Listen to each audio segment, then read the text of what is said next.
Why did the laughter stop the moment she stepped off the bus? It wasn't loud at first, just a few snickers, a muttered joke, a whisper that spread faster than her footsteps across the concrete. Maya Chen heard all of it, even though she didn't look up. She kept her eyes forward, hands tight on the straps of a gear bag that looked almost as big as she was. 5 feet 2, barely over 100 pounds.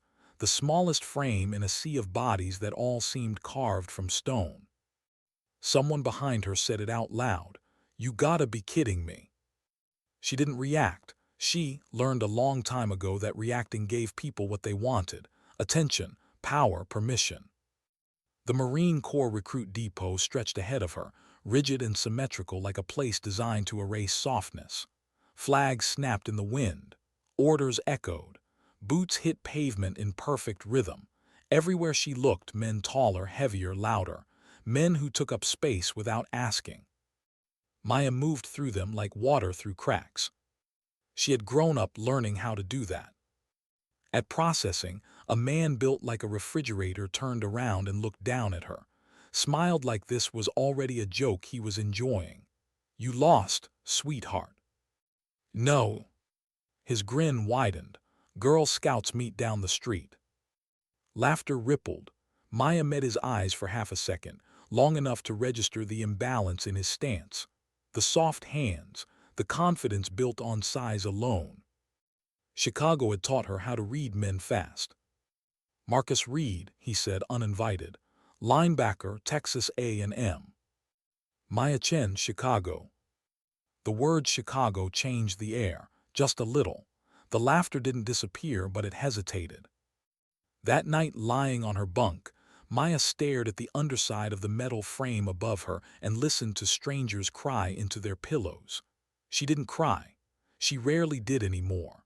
Her thoughts went where they always went when the world got quiet. Back to a small apartment. Back to police tape.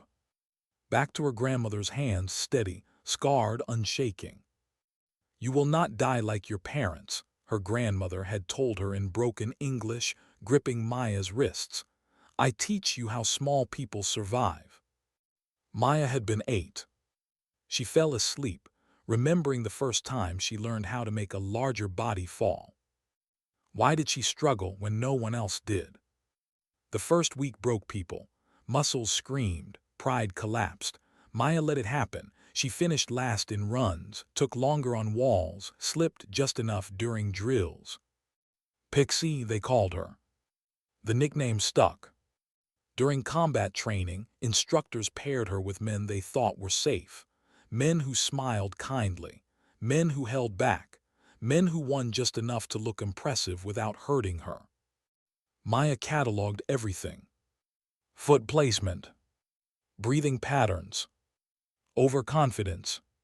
She could have ended any of those matches in seconds. She chose not to.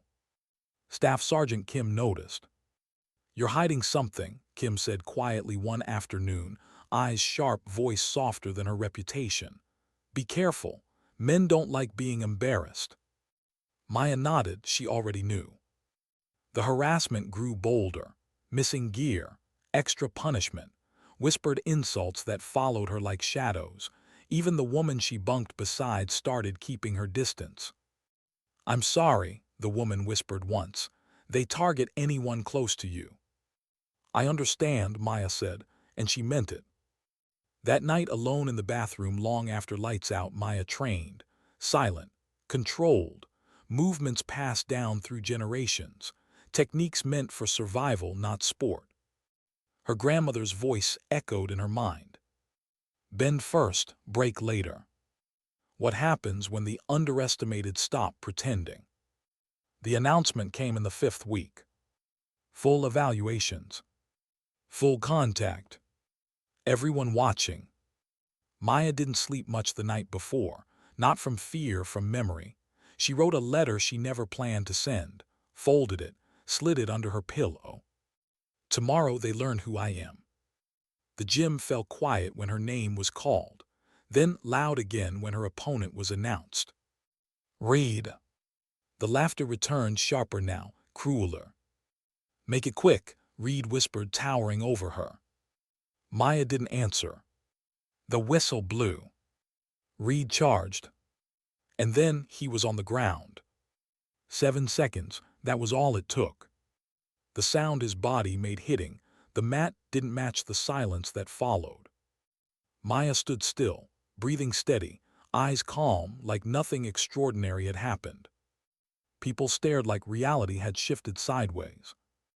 It hadn't. Reality had simply been hidden until now. How many times can pride fall before it stays down? Torres went next, smarter, careful. 18 seconds. Williams tried patience, technique. Another loss. One by one, men who had laughed, mocked, dismissed her were reduced to confusion and gasping breaths. Not brutality, precision, control. 6 Marines. Under 4 minutes. No celebration, no raised arms. Just quiet. When asked where she learned to fight, Maya answered simply, "My grandmother."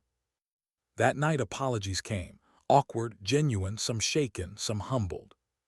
She accepted them all the same way. Calmly. Strength didn't need revenge.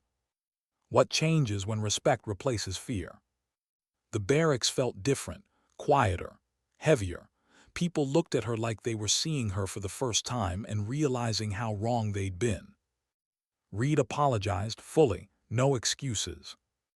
"You never asked if you were wrong," Maya told him. "That's why." Others asked to learn, to understand. She agreed carefully. Belonging didn't come from dominance, it came from trust. For the first time since arriving, Maya felt something unfamiliar. Peace. What does it mean to win without becoming hard? The next morning the depot buzzed with her name. Rumors spread, stories grew, but Maya ran with the platoon like everyone else. Same pace, same silence. She didn't shrink, she didn't boast. Her grandmother had taught her the most important lesson last of all. Dignity doesn't speak, it acts. Maya had acted. And the world had listened. Sometimes strength isn't loud. Sometimes it waits. And when it finally moves, it doesn't need permission. Sometimes dignity doesn't speak. It simply acts. Why did she choose to be invisible when every instinct told her to fight back? By the second week, the nickname had settled in like rust. Pixie. It followed Maya Chen through the barracks, across the grinder, into the chow hall. It wasn't shouted anymore. It didn't need to be. It was said casually now, like a fact everyone agreed on, like gravity, like her place had already been decided. "Pixie, move faster. Pixie, you're holding us up. Pixie, you ever think maybe this just isn't for you?" She answered none of it. Silence was a skill, one her grandmother had drilled into her long before she ever learned how to throw a punch. Words were tools, Lynn had said. Some sharpened you. Others were meant to cut you open just to see if you'd bleed. The trick was knowing which deserved your attention. Most didn't. The days blurred together in a cycle of exhaustion. Wake before dawn, run until lungs burned, train until muscles trembled, get yelled at for things that weren't mistakes, or worse, things that were. Maya learned quickly that being small meant being watched more closely. Any stumble became evidence. Any delay became confirmation. See, she can't hack it. During runs, she stayed near the back, keeping her breathing uneven on purpose, just enough to look strained. On the obstacle course, she hesitated at the tallest walls, fingers slipping, arms shaking. It wasn't an act that came naturally. Every instinct in her screamed to explode upward, to climb clean and fast, to prove something. She buried that instinct, because proving things too early was dangerous. In Chicago, the men who died fastest were the ones who showed everything they had the moment they felt challenged. Power made enemies. Mystery made survivors. So Maya let them think she was fragile. She felt it, though, the weight of their disappointment, the irritation that spread through the platoon when extra push-ups were assigned because she finished last, when drills ran long because she struggled.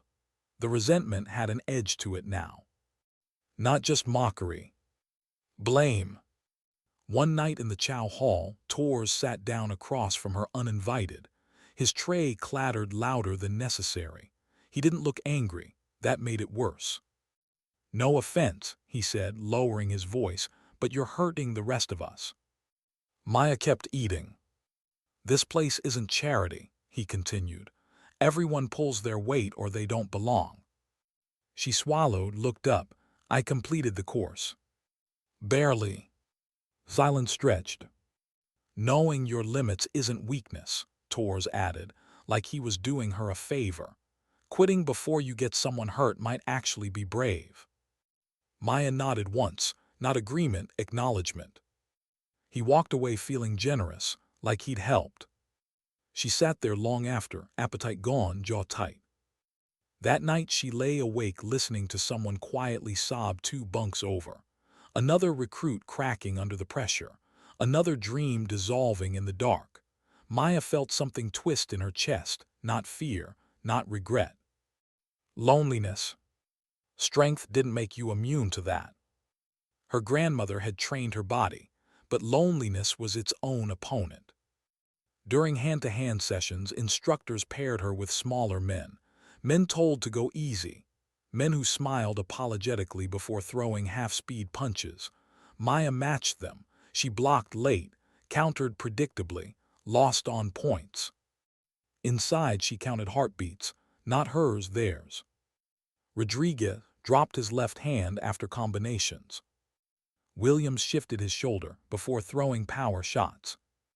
Reed charged without protecting his chin. Patterns, everyone had them. She went back to her bunk with bruises blooming along her ribs and said nothing when asked if she was okay. Jackson, the woman beside her, stopped making eye contact altogether. "I just don't want attention," Jackson whispered one night, guilt in her voice. "They notice everything." "I know," Maya said softly. "You're doing what you need to." Jackson stared at her then, really stared, like she was seeing something beneath the surface for the first time. "How are you not breaking?" she asked. Maya considered the question. "Because I already did," she said, "a long time ago." The harassment sharpened after that. Gear went missing, canteens misplaced. Maya was blamed for things she couldn't prove she hadn't done. She drank less water, took more punishment. She absorbed it all. In the showers, she counted bruises and reminded herself why she was here. Not for validation, not for applause. For her grandmother. For the woman who had survived war and loss and oceans, and still found the patience to teach a little girl how to turn fear into leverage. At night, when the barracks finally went quiet, Maya slipped into the bathroom and locked the door. She trained in silence. Movements smooth, economical. No wasted effort. No sound beyond breath and fabric. Elbows. Hips. Balance. She fought ghosts, big ones, fast ones, angry ones. She won every time. Staff Sergeant Kim watched her differently now. Not openly, not protectively, just attentively. A look held half a second longer, a question that lingered without being asked. One afternoon, Kim pulled her aside. "You ever consider that pretending to be weak can be just as dangerous as being weak?" Kim asked. "Yes, ma'am." "And yet you're still doing it." "Yes, ma'am." Kim studied her. "Be careful, people don't like feeling fooled." Maya met her eyes. "Neither do I." The warning hung between them. That night Maya trained longer, harder. Her muscles remembered every lesson. Her mind replayed every insult, every dismissive glance. She didn't turn anger into rage. She turned it into patience. The announcement came 3 days later. Formal evaluations, full contact observers, rankings. The air shifted instantly. The same men who had laughed started stretching harder, talking louder, posturing. Reed cracked his knuckles like a ritual. Tors bounced on his toes, confidence forced but visible. Maya watched them all. The night before, she wrote a letter she never planned to send. Not to command, not to family, to herself. You survived worse than this. Whatever happens tomorrow, remember who you are. She folded it neatly, placed it under her pillow, and for the first time since arriving, she slept. Because tomorrow, she wouldn't be invisible anymore. And the thing about being invisible for so long is that when you finally step into the light, everyone forgets how sharp the shadows can be. Why did the room go quiet before anyone even touched her? Morning arrived with a tension that felt different from the usual grind. It wasn't just nerves, it was expectation, the kind that presses on your chest and dares you to disappoint it. Maya sensed it the moment her boots hit the floor. The air carried whispers, side glances, a restless energy that moved through the barracks like static. Evaluation day. She moved through her routine without rushing, laced her boots, folded her blanket tight, ate half a protein bar and saved the rest for later. Old habit. You never knew when you'd need it. On the walk to the gym, the sun hadn't fully risen yet. Pale light washed the concrete in gray. The building loomed ahead, squat, windowless, uninviting, a place designed to expose weakness. Inside, bleachers filled quickly. Instructors leaned against walls, clipboards ready. Conversations hummed and then softened as Maya entered. It wasn't respect.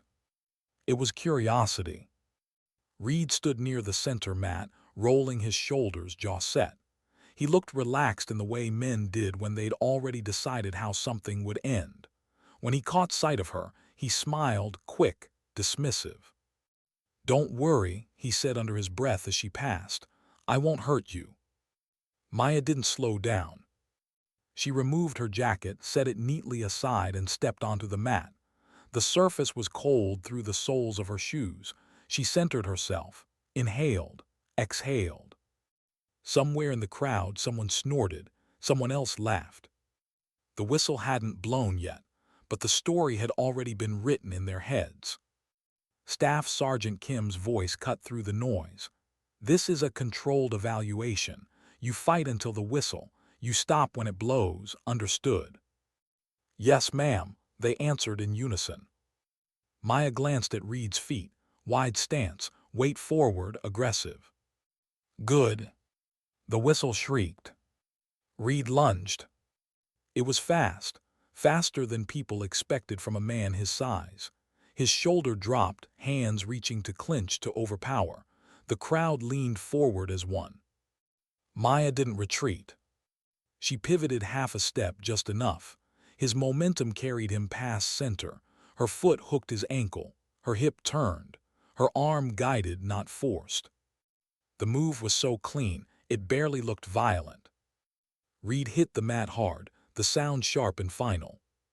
Silence swallowed the room. 7 seconds. Someone laughed, not mockingly, nervously, like they weren't sure what they'd just seen was real. Reed lay stunned, breath knocked out of him, eyes wide with something new. Confusion, maybe fear. Maya stepped back and waited. The whistle blew again, almost forgotten. "Winner," Kim said slowly, eyes fixed on Maya. "Chen." Reed sat up, rubbing his side, pride bleeding out of him with every breath. He didn't argue. He couldn't. The next name was called. "Tors." He approached the mat without smiling. He didn't underestimate her now. His eyes stayed locked on her center mass. His hands came up defensively. Smart. The crowd murmured. This would be different, they thought. Tors circled, tested distance, threw a probing jab that stopped short. Maya matched him, calm, unreadable. She felt her pulse slow. The world narrowed to balance and breath. He lunged. She met him halfway. This one took longer. Tors fought like someone who wanted to prove something to himself as much as to anyone else. He grabbed. She slipped. He pressed. She yielded just enough to draw him forward. Then she shifted. An elbow checked his advance. Her knee disrupted his base. Her shoulder rolled under his arm. Tors went down hard, air leaving his lungs in a harsh grunt. 18 seconds. The sound in the gym changed. No laughter now, just startled silence punctuated by someone whispering, "No way." Maya stepped back again, hands at her sides, breathing even. The third opponent hesitated before stepping forward. "Williams." He adjusted his stance twice, looked to the instructors, then back to Maya. "Ready?" he asked. She nodded. This time the fight was almost quiet. Williams tried to keep distance, tried to control space. Maya let him until he overcommitted, until his foot landed half an inch too far forward. That was all she needed.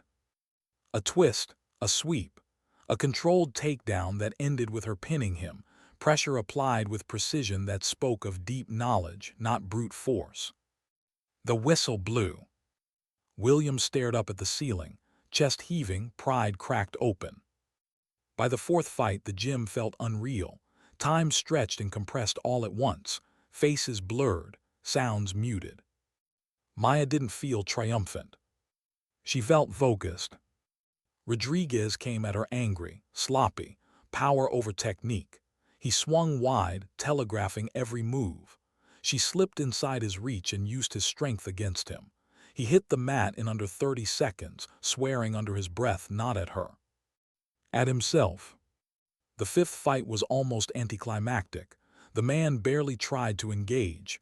Caution had replaced confidence. He lost quickly, cleanly. 6 fights. Under 4 minutes. No one spoke. Maya stood alone on the mat, heart finally thudding harder, sweat cooling on her skin. She scanned the room without looking for anyone in particular. Her eyes found Kim.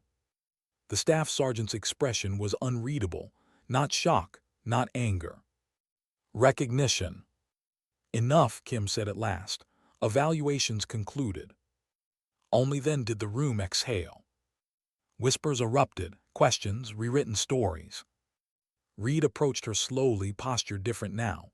Smaller somehow. He stopped a few feet away. "I was wrong," he said, voice steady but quiet. "About you, about everything." Maya studied him for a moment. She saw the man beneath the ego, the one who'd never been challenged like that before. "Most people are," she said, "not cruel, just honest." Later, alone in the locker room, Maya sat on the bench and let her hands shake. The adrenaline drained, leaving something raw behind. Relief, sadness, a strange grief for the version of herself that had needed to hide. She pressed her palms to her thighs and breathed. She hadn't come here to humiliate anyone. She'd come here to survive. And now there was no going back. Because once the truth steps into the light, it doesn't ask permission to stay. Why did victory feel heavier than defeat ever had? The locker room smelled like disinfectant and sweat, sharp enough to sting the back of her throat. Maya sat alone on the bench long after everyone else had filtered out, elbows resting on her knees, hands dangling uselessly between them. The adrenaline was gone now. What remained felt unfamiliar, hollow, like something had been emptied out of her and not yet replaced. She had imagined this moment before. Not the applause, there hadn't really been any, but the relief, the release, the feeling of finally exhaling after weeks of holding her breath. It didn't come. Instead, there was weight. Footsteps echoed outside, voices passed by. Her name drifted through the hallway in fragments. She caught pieces of it. "Did you see? 6 of them. Where did she learn?" Maya closed her eyes. In Chicago, attention had always meant danger. She stayed seated when Reed stepped inside. He hesitated at the door like he wasn't sure he was allowed to be there anymore. "I just wanted to say it again," he said. "I'm sorry for all of it." Maya nodded but didn't look up. "I thought strength was about size," he continued, rubbing the back of his neck. "Guess I had some learning to do." She finally met his eyes. There was no challenge there now, just humility, maybe gratitude. "Learning's the point," she said, "if you let it be." He gave a small, respectful nod and left. The door closed softly behind him. That was the thing that unsettled her most, the softness. The way people moved around her now. like they were afraid to disturb something fragile or dangerous. She didn't want fear. She wanted normal. Outside, the training yard buzzed with energy. Groups clustered together, replaying the fights in excited bursts. When Maya stepped into the sunlight, conversation stuttered and then resumed at lower volume. Torres approached first. His posture was rigid, but his voice was. "I owe you an apology," he said. "I said things I shouldn't have." Maya studied him. He looked tired, not physically, internally. "You were protecting your place," she said. "I get it." "That doesn't make it right." "No," she agreed, "it doesn't." He exhaled slowly. "If you ever want a training partner, someone who won't underestimate you, I'll let you know." It wasn't forgiveness, but it wasn't dismissal either. The rest of the day passed in an odd haze. Instructors spoke to her differently now, more directly, less dismissively. Kim called her Chen instead of Pixie for the first time. That night Maya lay on her bunk staring at the ceiling, the letter still folded beneath her pillow. She didn't take it out. She didn't need to read it anymore. Jackson turned toward her in the darkness. "I always knew there was something different about you." Maya almost laughed, almost. "You didn't," she said gently. "You just didn't want to be wrong." Jackson was quiet for a long moment. "I'm glad you're here." "So am I," Maya said, surprised to realize it was true. Sleep came in fragments, dreams tangled with memory, her grandmother's hands guiding her wrists, the smell of incense, the sound of rain against a tin roof far away in another life. When she woke, her body ached in places she didn't know could hurt. She welcomed it. Pain was honest. The following days tested her in new ways. No one laughed anymore, but some watched her like she was a weapon that might go off without warning. Others tried too hard to impress her, offered help she didn't need, deferred when they shouldn't have. Power shifted the room, whether you wanted it to or not. Maya found herself pulling back again, not from fear this time, but from something closer to guilt. She hadn't meant to disrupt the balance. She'd only wanted to stand her ground. During drills, she moderated herself, helped quietly, corrected form without commentary. When someone fell behind, she slowed to match them, not to lead, to accompany. It didn't go unnoticed. One afternoon, Kim stopped her after training. "You're adjusting yourself again," Kim said. Maya wiped sweat from her brow. "I don't want to become a problem." Kim crossed her arms. "You already are, the question is what kind." Maya considered that. "I don't want to be resented." "Too late for that," Kim said, not unkindly. "But resentment isn't always bad. Sometimes it forces people to grow." Maya looked out at the yard. Recruits moved through drills in uneven lines, imperfect, human. "I never wanted to be exceptional," she said quietly. Kim studied her. "Exceptional isn't something you choose. Responsibility is." The words settled into her chest, heavier than any insult ever had. That evening, Maya sat alone on the steps outside the barracks as the sun dipped low, painting the sky in muted orange. Reed joined her without asking, sitting a careful distance away. "Funny thing," he said. "I used to think losing meant being weak." "And now?" Maya asked. "Now I think losing just means you found the edge of what you knew." She nodded. "That edge is where most people stop." They sat in silence, watching the light fade. Maya thought about her grandmother, about the woman who had never raised her voice but had taught her how to stand, about how strength didn't announce itself. It revealed itself when needed and then receded again. Victory hadn't made Maya louder. It had made her quieter, more careful.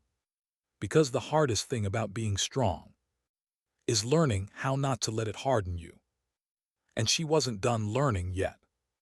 Why did the call come when she had finally started to feel invisible again? It was just after midnight when the alarm shattered the quiet. Not the gentle wake-up tone used for routine checks, but the sharp, urgent sound that bypassed fatigue and went straight for the nerves. Maya was on her feet before she was fully awake, boots in hand, heart already accelerating. Gear up 10 minutes. No explanation, there never was. The barracks came alive in a blur of motion and muted curses. Red lights snapped on. Metal lockers slammed. The kind of urgency that meant this wasn't a drill, or at least, not the kind meant to be predictable. Maya moved with calm efficiency. Plate carrier, helmet, gloves, rifle checked, then checked again. Her hands didn't shake. They hadn't in a long time. What shook her was something else, a quiet unease she couldn't quite name. She just started to fade back into the background. People still respected her, but the stares had softened. The whispers had moved on to someone else. Normality was creeping back in. And now this. Outside, engines idled under low light. The night air was cool, heavy with salt and diesel. Kim stood near the lead vehicle, face unreadable. "Listen up," Kim said once everyone was assembled. "This is a live insertion, urban environment, close quarters. You'll be working with another unit." A ripple went through the group. Another unit meant variables, different training, different egos. Maya felt the weight of Kim's eyes on her, just for a second. "Chen," Kim added, "you're with me." They rolled out in silence. The city lights blurred past the reinforced windows, turning familiar streets into something distant and unreal. Maya leaned her head back and closed her eyes, counting breaths. This was why she was here, not to win gym matches, not to rewrite opinions. To do the work. The staging area was a nondescript warehouse near the docks. Inside, another team waited. Marines, older, hardened, their gear worn in ways that couldn't be faked. One of them looked at Maya and raised an eyebrow. "This the add-on?" Kim didn't flinch. "This is who you're getting." The man shrugged. "Your call." Briefing was short. Hostile barricaded in a 3-story building. Intel thin. Civilians possibly inside. Time not on their side. Maya studied the grainy photos. Window placements, fire escapes, shadows. Something felt off. As they moved toward the target, the city pressed in around them. Sounds carried differently at night. Footsteps echoed. Radios hissed softly. Maya's senses sharpened, old instincts rising like something long submerged. At the entry point, Reed was placed on breach, Torres on rear security. Maya was slotted in the middle, not point, not rear. Still testing, she thought. Inside, the building was dim and claustrophobic. The smell of mold and old cooking oil clung to the walls. Each step felt amplified, every breath too loud. On the second floor, a door creaked open unexpectedly. A figure moved. Maya reacted without thinking.